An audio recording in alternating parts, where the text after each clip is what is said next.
امروز 4/10/1404 افزایش ناگهانی قیمت دلار روی تمام اصناف تاثیر خیلی زیادی گذاشته که صنف ما جزو همین اصناف هست و خواهد بود. متاسفانه سفارش‌های زیادی داشتیم که به خاطر افزایش قیمت و عدم تامین بودجه و اعتبار از طرف مشتری مجبور شدیم کنسلش کنیم، فکسش کنیم و فکسش کردیم.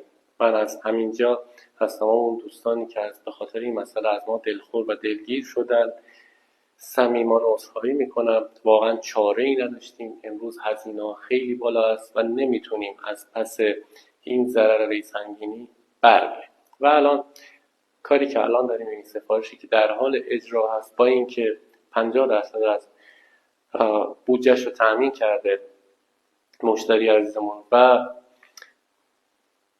90% کار رو پیش برده بودیم، ولی به خاطر همین 20-30% تامین مسائل جدیدی که برای در و صفحه و لوازم دیگه‌ای که مصرفی هست داشتیم ما رو تو ضرر برده. حالا ضرر زیادی نداشتیم، فقط دستمزدمون از بین رفته، ولی به طور کل تاثیرگذار بوده.